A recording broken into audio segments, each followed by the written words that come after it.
السلام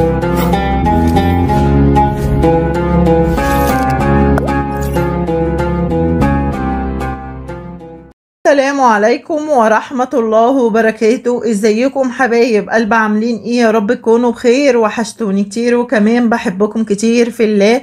النهاردة يوم جديد بفناجين جديدة وابراج جديدة. النهاردة 22/1، فنجانك جديد وحصرية على القناة على صفحة الفيس يا برج الجوزاء. ارجو منكم لو لسه ما اشتركتوش تشتركوا عشان تكونوا من ضمن اسرتنا، اسرة ام مازن في عالم الروحانيات، وعشان كمان يوصل لكم كل اشعار بكل فنجان ليكم انا بنزله. لو قدرتم ان انتم تعملوا شير كتير او مشاركة للفنجان يبقى كتر الف خيركم. ساعدوني على النشر بالشير وكمان باللايك. صلوا على رسول الله عليه افضل الصلاة والسلام، ونقول بسم الله توكلنا على الله ولا حول ولا قوة الا بالله العلي العظيم. بسم الله الرحمن الرحيم. مبدئيا كده يا جوزائيين ادوني فرصة ابص على رموز الفنجان عشان اقدر افكها لكم بالتفصيل، بس ده ما يمنعش ان انا اقول لكم ان الطاقات اللي جايه لي فنجان النهارده كلهم زعلانين، في حزن عندكم. الغمقان ده يعني في حزن، في زعل، وطاقتكم مش حلوه الفتره دي. ادوني فرصه ابص على رموز الفنجان. بسم الله الرحمن الرحيم.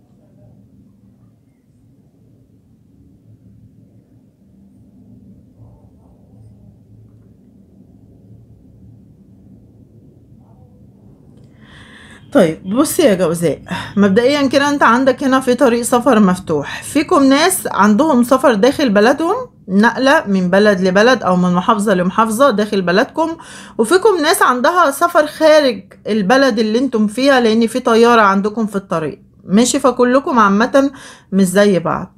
طيب الجوزاء طاقته ليه جايالي على زعل وعلى حزن؟ لان الجوزاء من الواضح ان هو موجوع قوي قوي قوي الفترة دي، في حاجة مزعلاك، في وجع عندك. وبص انا عايزة اقولك على حاجة يا جوزاء، الزعل اللي انت فيه او الحزن اللي انت فيه او الوجع اللي انت حاسه الفترة دي ده من ناس قريبين منك للأسف، وللأسف انت مش عارف ليه بيحصل معاك كده، مش عارف ليه الناس القريبين منك اللي انت بتحبهم ليه بينغصوا عليك عيشتك.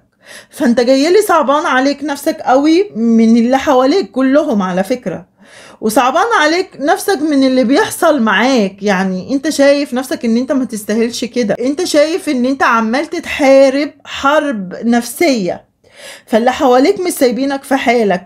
زي ما تكون حاسس يا برج الجوزاء ان الناس اللي حواليك مش مقدراك، او حاسس منهم ان هم قاصدين ان هم يضايقوك الفترة دي او يزعلوك او يجوا عليك، متعمدين ان هم يجوا عليك بمعنى اصح. يا برج الجوزاء، برج الجوزاء من الواضح كده ان انت يعني بتتعامل مع الناس بحب وطيبة وبتتمنى رضاهم، وهم مش بيرضوا ولا بيعاملوك نفس المعاملة حتى، ولا حتى بيقدروا اللي انت بتعمله معاهم. يا برج الجوزاء، برج الجوزاء انا شايفاك الفترة دي انت مقرر ان انت تبعد عن ناس كتير او ناس معينة كده، مقرر ان انت تحرر نفسك منهم، والناس دي يعني انت تعبت منهم قوي وتعرضت منهم لموقف صعب، وممكن يكونوا سمعوك كلام صعب، وانت دلوقتي اللي طالع عليك او اللي جواك دلوقتي اللي هو انت عايز تبعد، انت عايز تهرب. فانا شايفاك انت خلاص مقرر ان انت تكون مع نفسك الفترة دي. انا شايفاك انت بتدي ظهرك لناس كتير على فكرة يا برج الجوزاء، وفي شخص بالخصوص من ناحية العاطفة انا شايفاك انت خلاص اديت له ظهرك بالفعل. برج الجوزاء انا شايفاك ان انت بتحرر نفسك من ناس كمان بتعمل لك مشاكل، بتعمل لك خلافات، وانت مش بتحب كده اساسا. انت عايز تعيش في هدوء، عايز تعيش في سلام، ومن الواضح ان الناس دي منكدة عليك حياتك وعيشتك يا برج الجوزاء. برج الجوزاء على العموم يعني انت متحمل كتير قوي على فكرة، ومش عارف تلاقيها منين ولا منين. يعني انت بصراحة بقالك فترة على كده بتظهر لي في الفنجان، يعني كل شوية تلاقي مشكلة طالعالك كده من تحت الأرض، ومش عارف ليه الدنيا جاية عليك كده بناسها، ومش عارف ليه بيحصل معاك كده مع انك بتتمنى رضا الناس اللي حواليك زي ما قلت لك. بس يعني بص ما تزعلش يا برج الجوزاء، لان ربنا سبحانه وتعالى بيظهر لك حبيبك من عدوك، وبيأثر عليك مسافات كتير لما بيظهر لك عدوك او بيظهر لك الناس على حقيقتهم عامة، عشان كمان توفر على نفسك الحب والعطاء ده. خليهم لنفسك، حب نفسك واعطي نفسك واهتم بنفسك يا برج الجوزاء. في علاقة عاطفية انت مش مستقر فيها يا برج الجوزاء، في مشاكل فيها كتير، فيها خلافات، فيها توتر. فانا شايفة ان العلاقة دي اون واوف انت فيها، يعني شوية بتتكلم انت والشخص ده، وشوية كويسين مع بعض، وشوية بتبعدوا عن بعض، وشوية منكدين على بعض. على العموم العلاقة دي هيكون فيها استقرار بإذن الله الفترة اللي جاية. الرموز دي بتنطبق على العزاب اكتر مش على المتجوزين، ماشي. بالنسبة بقى للمتجوزين، انا شايفة فيكم ناس في علاقة ثلاثية، وشايفاكم انتم مش مرتاحين خالص، وقلبكم موجوع من الطرف الثالث ده او من العلاقة اللي انتم فيها. ويمكن انت مستمر في العلاقة دي يا برج الجوزاء، بس قلبك موجوع برضو مستمر، وانت صعبان عليك نفسك يا برج الجوزاء. بتحاول الفترة دي ان انت تستقر، بتحاول تسيطر على امورك وعلى المشاكل اللي حواليك او المشاكل اللي بتحصل معاك، بتحاول ان انت تحلها زي ما قلت لك. بتحاول كمان تركز في حياتك، بتحاول تركز في مستقبلك، بتحاول يعني ايه تشوف الخلافات اللي عندك وتحلها. بتحاول تهتم بشغلك الفترة دي، بتحاول تهتم بشكلك، بتحاول تهتم بصحتك بقدر المستطاع. انت الفترة اللي فاتت من كتر المشاكل والخلافات ومن كتر الناس اللي ظهرت على حياتها ليك، انت انشغلت قوي بالحرب اللي انت عشت فيها. لكن الفترة دي انا شايفاك انت مقرر تكون مع نفسك، وشايفاك يعني ربنا مقويك والله يا برج الجوزاء، عمال تساعد نفسك بنفسك.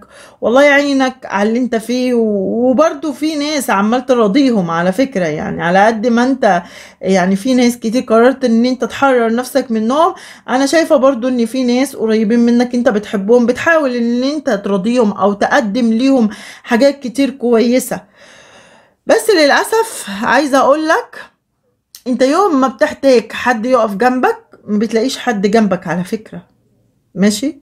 الفترة دي انت جايلي زي ما قلت لك موجوع، انت جايلي مطعون، انت جايلي تعبان، انت عندك خيبة امل، انت يعني في مشاكل وخلافات بتحلها، ورغم كده شايفاك مازلت باقي على ناس كتير على فكرة.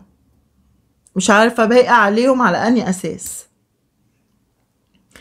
في شغلك خلي بالك يا برج الجوزاء، عشان في اذى انت متعرض ليه، فخلي بالك الفترة دي. خلي بالك يعني في ناس بتتكلم عليك كلام مش كويس، في ناس بتطعنك في ظهرك، في ناس متعرض منهم لظلم، فربنا يستر عليك يا برج الجوزاء. شايفة ناس كتير منكم عندكم فرصة شغل جديدة بإذن الله هتدخلوها، او انتم ممكن يعني تكونوا سبتوا شغلكم الفترة اللي فاتت، عندكم رجوع او بداية شغل في شغل قديم انتم سبتوه الفترة اللي فاتت. الفترة دي تخلي بالكم من نفسيكم، لان انتم في دور برد اكيد عند طاقات كتير منكم، وانا اول واحدة ارفع ايدي لفوق، ماشي.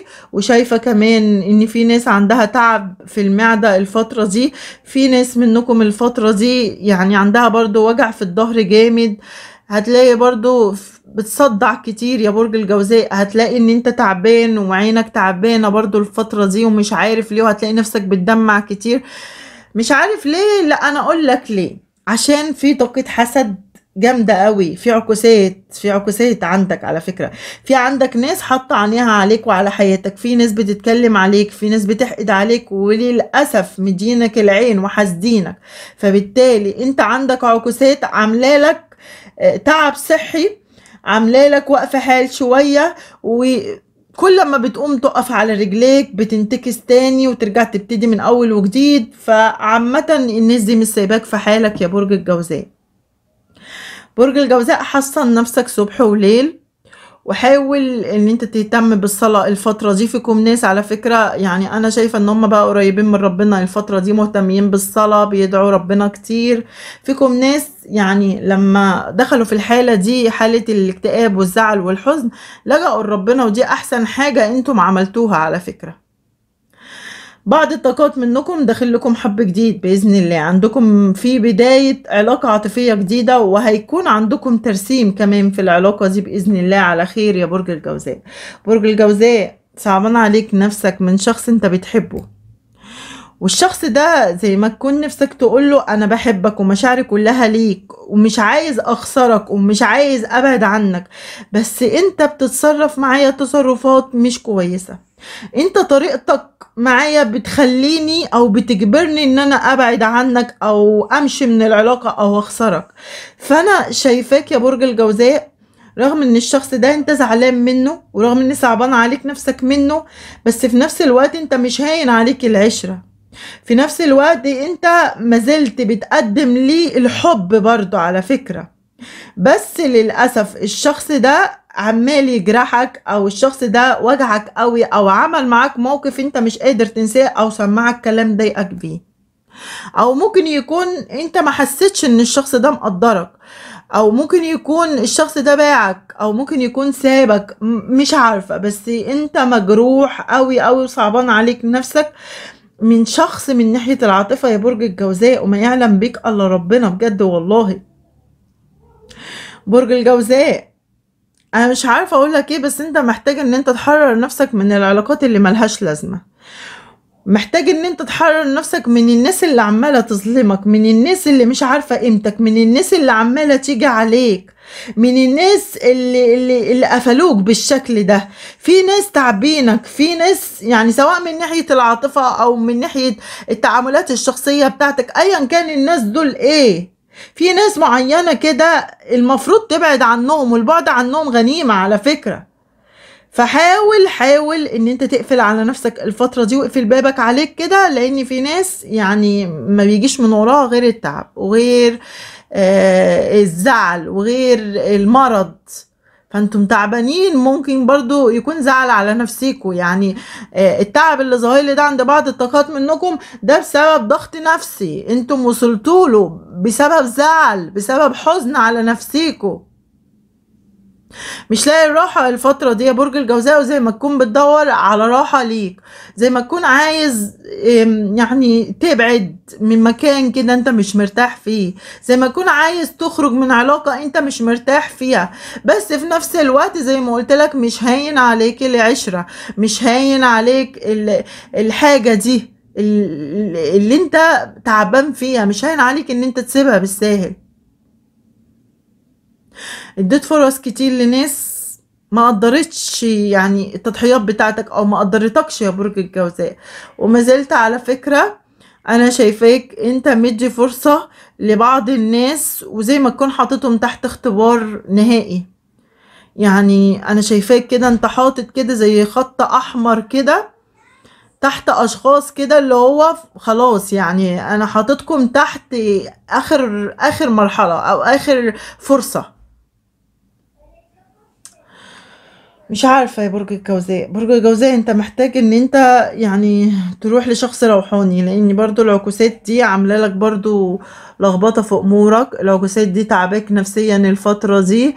فيكم ناس مستنية رجوع حق ليها، ان شاء الله عندكم رجوع حق ليكم، سواء حق مادي او حق معنوي باذن الله. شايفة كمان ان في هدية هتجيلك يا برج الجوزاء، شايفة كمان ان في زيارة عائلية انت هتتجمع فيها مع اهل او مع صحاب. شايفة كمان ان في ناس بقالك فترة ما شفتهمش هتشوفهم، شايفة كمان ان في مناسبة هتتعزم عليها بإذن الله الفترة اللي جاية، ويمكن تبدأ ان انت تحضر ليها الفترة دي. ساعد نفسك بنفسك يا برج الجوزاء ان انت تخرج من الطاقة دي، عشان الطاقة دي بصراحة متعبة قوي، وعندك عين كبيرة قد كده في قلب بيتك، يعني باينة حتى الناس كتير منكم في حسد جامد قوي في قلب بيتك. فبالتالي الفترة دي المتجوزين منكم مش هيكون عندكم استقرار، وهيكون عندكم مشاكل، هيكون عندك مشاكل انت والشريك، هيكون عندك خلافات انت والشريك، مش هتكون مرتاح مع شريكك، هيكون في نفور. اولادك نفسيهم برضو ممكن المشاكل دي تكون معاك ومع اولادك، او ممكن يكون ولادك مع بعضيهم نفس الحكاية، ومش هتبقى فاهم ليه بيحصل كده. ده بسبب الطاقات السلبية وسبب العكوسات. بصوا انا عايزه اقول لكم على حاجه يا اصحاب برج الجوزاء، ان شاء الله بعد ساعه هفتح لكم فنجان بنيه العاطفه لحاله. انا حابه ان انا اشوف لكم فنجان يخص العاطفه لحاله، ويا ريت يعني اللي شاف الفنجان ده يعني تعليق ايجابي منكم ولايك، ويستنى كمان فنجان العاطفة يشوفوا للنهاية. ماشي، بحبكم كتير ومع الف سلامة.